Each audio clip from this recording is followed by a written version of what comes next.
सो hey everyone, आज की video में हम लोग natural vegetation and wild life chapter number 5 geography class 9 का चैप्टर पढ़ने वाले हैं।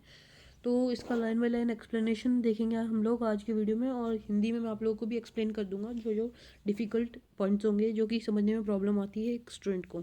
तो चलिए स्टार्ट करते हैं। इसमें सबसे पहले इंट्रोडक्शन पार्ट जो दिया हुआ है उसमें बताया हुआ है कि हमें आसपास हमारी स्कूल के घर के अलग अलग तरीके के पेड़, पत्तियाँ, झाड़ियाँ, घास, अलग अलग तरीके के जो पक्षी हैं वो पार्क्स में, स्कूल में, फील्ड्स में देखने को मिलते हैं। इसमें क्वेश्चन पूछा गया है ये। हाँ, मिलते हैं हमें इतनी तरीके के अलग अलग तरीके के देखने को मिलते हैं। फिर बताया गया है कि इंडिया जो एक बहुत ही वास्ट कंट्री है और इसमें अलग अलग तरीके के बायो फॉर्म्स हैं। और जो हमारा इंडिया है वो उन 12 मेगा कंट्री बायोडाइवर्सिटी कंट्रीज़ में से है वर्ल्ड के, जो कि बायोडाइवर्सिटी को सपोर्ट करते हैं और उनमें बायोडाइवर्सिटी बहुत सारी है। और हमारा जो इंडिया है उसके अंदर 47,000 प्लांट्स की स्पीशीज़ है, मतलब इतने अलग अलग तरीके के प्लांट्स इंडिया के अंदर हैं। 47,000, ये एक बहुत ही ह्यूज नंबर है। और जिनमें से जो 15,000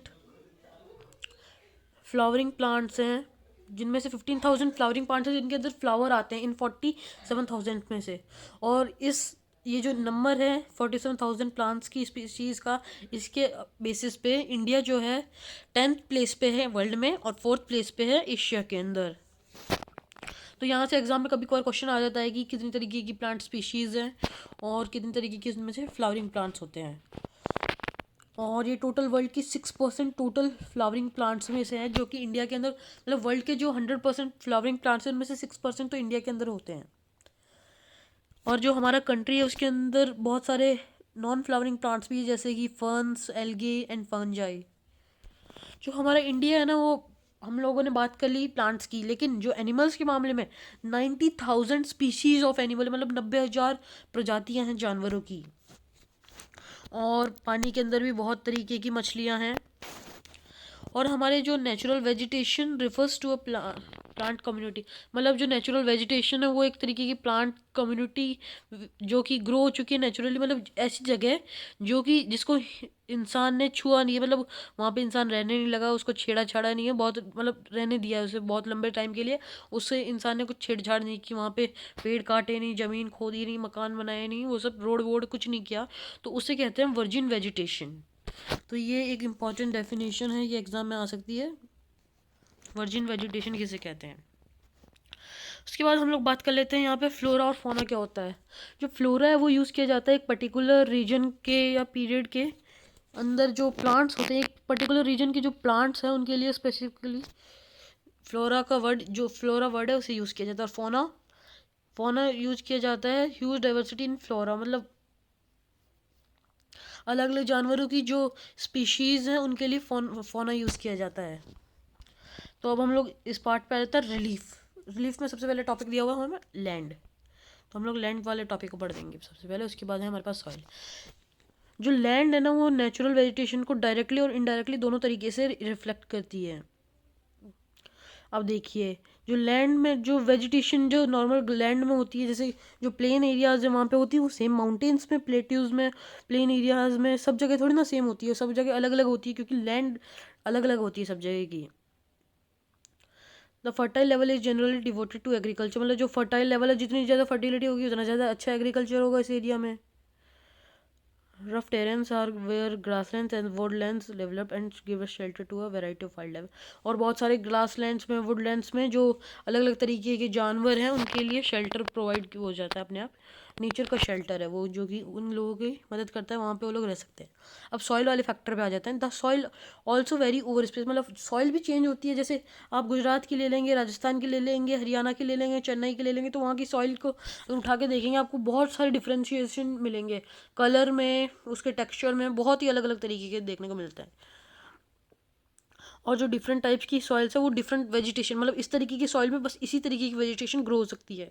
ये ज़रूरी नहीं है कि जो कॉटन है वो राजस्थान रेगिस्तान की मिट्टी में भी ग्रो होगी, वो होगी नहीं वहाँ पे, वो रेड सॉइल में ही, ओ सॉरी ब्लैक सॉइल में ही ग्रो होगी।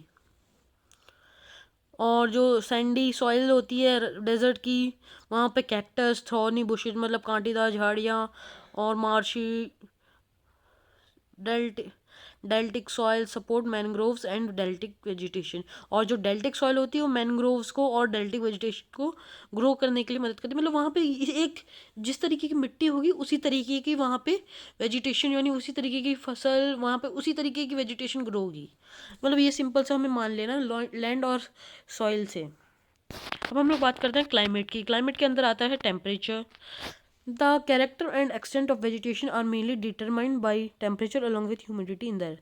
मतलब जो क्लाइमेट है उसके अंदर सबसे पहले टेम्परेचर आता है, उसके अलावा भी बहुत सारी चीज़ें आती है, लेकिन टेम्परेचर जो है वो भी एयर के अंदर कितनी ह्यूमिडिटी है उसके हिसाब से टेम्परेचर भी अप डाउन होता है। और प्रेसिपिटेशन मतलब कितनी तरीके, अगर ज़्यादा बारिश होगी तो टेम्परेचर आपका जो है वो थोड़ा मतलब, देखिए नॉर्थ ईस्टर्न स्टेट्स में क्या होता है, ह्यूमिडिटी ज़्यादा होती है। और वेस्टर्न स्टेट्स में आ जाए हम लोग, राजस्थान गुजरात, वहाँ पे ह्यूमिडिटी कम होती है क्योंकि वहाँ पे बारिश भी थोड़ी कम होती है नॉर्थ ईस्टर्न स्टेट्स की वजह। तो और जो Himalayas hills of the peninsula above the height of 915 metres, और जो वहाँ के स्लोप्स हैं हिमालयास के, वहाँ पे जो वेजिटेशन ग्रो होती है उसके भी अलग अलग तरीके की होती है, ट्रॉपिकल टू सब tropical temperature and alpine vegetations. तो टेम्परेचर वाला जो पार्ट है उसमें ये बताया गया है कि हर जगह का टेम्परेचर अलग होगा। क्यों होगा? क्योंकि किसी जगह ह्यूमिडिटी ज़्यादा होगी, किसी जगह ह्यूमिडिटी कम होगी। टेम्परेचर भी, जो टेम्परेचर के भी कुछ वो होते हैं, मतलब ह्यूमिडिटी, एयर की स्पीड, विंड स्पीड, इन सबको देख के ही पता चल लगेगा कि टेम्परेचर उस जगह का कितना हो सकता है, मतलब ऊपर नीचे हो जाएगा। अब देखिए ट्रॉपिकल एरिया, सब ट्रॉपिकल टेम्परेचर और अल्पाइन, ये जो सारे जोन्स है वेजिटेशन के, इनमें अलग अलग तरीके का टेम्परेचर देखने को मिलता है अलग अलग मंथ्स में। तो अब हम लोग बात करते हैं सनलाइट की, जिसे कहते हैं हम लोग photoperiod. The variation in duration of sunlight at different places is due to difference in latitude, altitude, season and duration of the day. अब इसमें ये बताया गया है कि हर जगह सनलाइट कहीं पे ज़्यादा आती है, कभी कम आती है। वो इसलिए होता है क्योंकि वहाँ के लैटिट्यूड और एल्टीट्यूड की जो वैल्यू है उसके हिसाब से भी डिफरेंशिएट हो सकता है। देखिए जो हमारा समर होगा उसमें जो सनलाइट है वो ज़्यादा होती है, विंटर में कम होती है, क्योंकि सीजन्स के इस बेसिस पे भी होता है। और ड्यूरेशन ऑफ द डे, रात को तो सनलाइट होती ही नहीं क्योंकि जो अर्थ है हमारी वो रोटेट कर रही होती है, और बैक साइड सन के जो अपोजिट साइड में जो फेस होता है उस साइड हमारा अर्थ का, उस वाले फेस में हम लोग उस टाइम रह रहे होते हैं। और trees grow faster in summer. अब समर में ट्रीज फास्टर ग्रो क्यों होते हैं? तब उनको सनलाइट मिल पाती है, और सनलाइट से ही वो अपना खाना बनाते हैं। तो जितना जल्दी उनका खाना बनेगा उसी हिसाब से उनकी ग्रोथ होगी। प्रेसिपिटेशन यानी रेन की बात करते हैं हम। In India almost the entire rainfall is brought by the advancing south west monsoon. ये पिछले चैप्टर में हम लोग पढ़ चुके हैं, मतलब क्लाइमेट में, उसमें प्रेसिपिटेशन के एडवांसिंग साउथ वेस्ट मानसून, इन सब के बारे में पढ़ चुके हैं। तो जो हमारे इंडिया में जो इसमें बताया गया है कि जो इंडिया में जो मानसून आता है वो लगभग आता है जून टू सितंबर के बीच। और रिट्रेटिंग नॉर्थ ईस्ट मानसून जो होता है वो area of heavy rainfalls have more dense vegetation, मतलब जहाँ पे ज़्यादा बारिश होती है वहाँ पे ज़्यादा वेजिटेशन होगी, ज़्यादा गहरे जंगल होंगे, बड़े बड़े जंगल होंगे। तो ये बताया गया इस वाले पार्ट में। ह्यूमस टू द सॉइल, मतलब सॉइल के अंदर ज़्यादा ह्यूमस होगा। And shelter to the wildlife. India's natural vegetation has undergone many changes due to several factors such as the growing demand of cultivated land, development of industries and mining, urbanization and overgrazing of pastures। मतलब India में जो changes आए ना, several factors की वजह से आए हैं नेचुरल वेजिटेशन के अंदर। जो कि फैक्टर्स कौन कौन से हैं? डिमांड, मतलब कल्टीवेशन के लिए जो लैंड चाहिए होती है खेती के लिए, उसकी वजह से मतलब जंगल काट दिए गए क्योंकि वहाँ पे खेती करनी थी। डेवलपमेंट ऑफ इंडस्ट्रीज भी बनाई गई, कुछ जगह पेड़ों को काट काट के, जंगलों को हटा हटा के। माइनिंग के लिए भी कुछ पहाड़ तोड़े गए, नेचुरल वेजिटेशंस को जो एरिया था उन्हें हटाया गया। और ओवर ग्रेजिंग ऑफ पेस्चर्स भी हुई वहाँ पे, इसलिए the vegetation cover of India is large parts is no more natural in the real sense.